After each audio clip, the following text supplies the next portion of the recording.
দীর্ঘদিন ধরে সিম বন্ধ রাখার ফলে মোবাইল অপারেটররা গ্রাহকের অব্যবহৃত সিম রিসাইকেল করে বিক্রি শুরু করছে। পরবর্তীতে যারা এই সিমের মালিক হচ্ছেন তাদের কাছে চলে যাচ্ছে আগের ব্যবহারকারীর ব্যক্তিগত নানা তথ্য, আর তা দিয়ে অনেকেই ফাঁদছেন প্রতারণার জাল। তেমনই এক প্রতারণার ঘটনার ভুক্তভোগীর নাম রিয়া, ছদ্মনাম। স্বামীর সঙ্গে বিচ্ছেদের পর 2019 সালে ব্যক্তিগত মোবাইল ফোন নম্বরটি বন্ধ করে দেন রিয়া। ওই নম্বর দিয়ে খোলা ফেসবুক অ্যাকাউন্টও ডিঅ্যাক্টিভ করেন। কিন্তু বছর 3 পর সেই ফেসবুক আইডি সচল দেখে বিস্মিত হন তিনি, কারণ তিনি নিজে সেটি অ্যাক্টিভ করেননি। কয়েকদিন পর জানতে পারেন ওই আইডি থেকে বিভিন্ন জনের কাছে টাকা চাওয়া হচ্ছে। এ ব্যাপারে থানায় প্রথমে সাধারণ ডায়েরি, জিডি ও পরে মামলা করেন রিয়া। তদন্তে বেরিয়ে আসে তার বন্ধ সাবস্ক্রাইবার আইডেন্টিটি মডিউল সিম পুনরায় সচল করে রিসাইকেল বিক্রি করেছে সংশ্লিষ্ট মোবাইল অপারেটর। আর সেটি হাতে পেয়ে রিয়ার পুরনো ফেসবুক অ্যাকাউন্ট সচল করেছে এক প্রতারক। রিয়া জানান, সাবেক স্বামী যাতে কোনোভাবে যোগাযোগ করতে না পারে সেজন্যই তিনি সিম ও ফেসবুক অ্যাকাউন্ট বন্ধ করে দেন। কিন্তু সেখানে থেকেই তাকে হয়রানি করা শুরু হয়। তার ফেসবুক আইডি থেকে শিক্ষক ও আত্মীয় স্বজনের কাছে টাকা চাওয়া হয়। এ ঘটনায় গত বছরের 2রা ডিসেম্বর রাজধানীর সবুজবাগ থানায় মামলা করেন তিনি। ভুক্তভোগী রিয়া বলেন, প্রতারকরা পুরনো ফেসবুক আইডি থেকে প্রথমে সাবেক স্বামীর সঙ্গে আমার অন্তরঙ্গ কিছু ছবি ও ভিডিও পাঠায়। পরে ওইসব ফেসবুকে ছেড়ে দেওয়ার হুমকি দিয়ে 20,000 টাকা দাবি করে।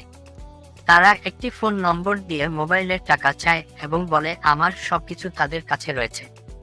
মামলায় ওই নম্বরটি উল্লেখ করেন রিয়া। মামলার তদন্ত কর্মকর্তা এসআই আতিক বলেন, ভুক্তভোগী নারীর কাছে যে ফোন নম্বরে টাকা চাওয়া হয় সেটির সূত্র ধরে নওগাঁ থেকে সুজন কুমার নামে এক দোকান কর্মচারীকে গ্রেপ্তার করা হয়েছে। সুজন জানিয়েছে, তার সঙ্গে দোকানে এক কিশোর চাকরি করত। ওই কিশোরের মা সিমটি কিনে ছেলেকে দিয়েছেন। ওই কিশোর ফেসবুক আইডি খোলার জন্য সুজনকে বললে তিনি দেখেন ওই নম্বরে ফেসবুকে একটি অ্যাকাউন্ট আছে। সুজন তখন সেই আইডি দিয়ে প্রতারণা শুরু করে। তবে শুধু রিয়া নন, এমন প্রতারণার শিকার হচ্ছেন অনেকেই।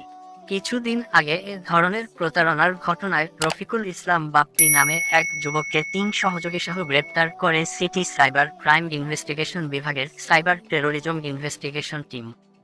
তাদের কাছ থেকে 3টি মোবাইল ফোন ও 17টি সিম উদ্ধার করা হয়। পুলিশ জানায়, সিমগুলোর অধিকাংশই রিসাইকেল করা, অর্থাৎ পূর্বের গ্রাহক ব্যবহার বন্ধ করে দেওয়ার নির্দিষ্ট সময়ের পর সংশ্লিষ্ট অপারেটর সেগুলো পুনরায় বিক্রি করেছে। সাইবার টেরোরিজম ইনভেস্টিগেশনের টিম লিডার আরিফুল হোসেন তুহিন বলেন, বাপ্পি রিসাইকেল সিম দিয়ে প্রতারণাকারী চক্রের হোতা। প্রতিটি প্রতারণার ঘটনায় তারা আলাদা সিম ব্যবহার করত, এমনকি যাদের সঙ্গে প্রতারণা করে তাদের কাছে ওই সিম বিক্রিও করেছে। এভাবে লাখ লাখ টাকা হাতিয়েছে চক্রটি। 2021 সালে ঢাকা মেট্রোপলিটন পুলিশের ডিএমপি তৎকালীন কমিশনারের সরকারি ফোন নম্বর ক্লোন করে প্রতারণার অভিযোগে বাপ্পি গ্রেপ্তার হয়েছিল বলে জানান তিনি।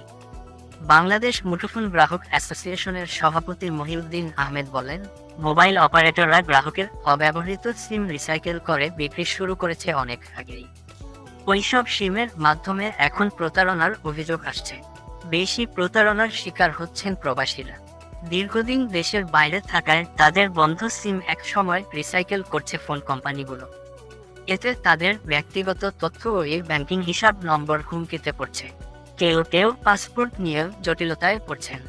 বাংলাদেশ টেলিযোগাযোগ নিয়ন্ত্রণ কমিশনের বিটিআরসি তথ্য বলছে, গত 31শে মে পর্যন্ত গ্রামীণফোন 6,85,84,397টি সিম রিসাইকেল করেছে। এর মধ্যে বিক্রি হয়েছে 5,96,50,320টি।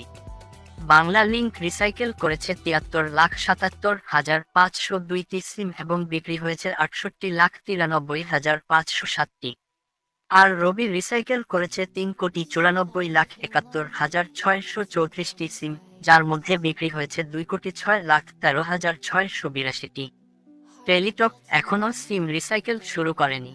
বাংলালিংকের chief corporate and regulatory affairs officer Taimur Rahman বলেন, কোনো গ্রাহক তার সিম টানা 450 দিন বন্ধ রাখলে নিয়ম অনুযায়ী সেটি রিসাইকেল করে বিক্রি করা হচ্ছে। অপারেটরের ওয়েবসাইট, বিটিআরসিও পত্রিকায় বিজ্ঞপ্তি দিয়ে সেগুলো রিসাইকেল করা হয়। গ্রাহকের ফেসবুক ও ই ব্যাংকিং অ্যাকাউন্টের সুরক্ষা দেওয়া অপারেটর কোম্পানির পক্ষ থেকে সম্ভব নয় বলে উল্লেখ করেন তিনি। ডাক ও টেলিযোগাযোগ মন্ত্রী মোস্তাফা জব্বার মনে করেন, কোনো গ্রাহক যদি সিম বন্ধ করে দেন তাহলে সেই সিমের মাধ্যমে নেয়া সেবার ব্যাপারে তাকে সচেতন হতে হবে। কারণ অপারেটরের কাছে কোনো গ্রাহকের ফেসবুক আইডি ও ই ব্যাংকিংয়ের তথ্য থাকে না। তিনি বলেন, এখানে মোবাইল অপারেটরদের কোনো দায় নেই। সচেতনতা অভাবে কেউ কেউ প্রতারণার শিকার হচ্ছেন। তবে প্রতারণা রোধে কি করা যায় তা ভেবে দেখা হচ্ছে। এই আমার আজকের ভিডিওটি যদি ভালো লাগে ভিডিওতে একটি লাইক এবং বন্ধুদের মাঝে শেয়ার করে দিবেন। চ্যানেলে নতুন হয়ে থাকলে চ্যানেলটি অবশ্যই সাবস্ক্রাইবও করে দিবেন। তাহলে আজকের মতো বিদায়, আল্লাহ হাফেজ।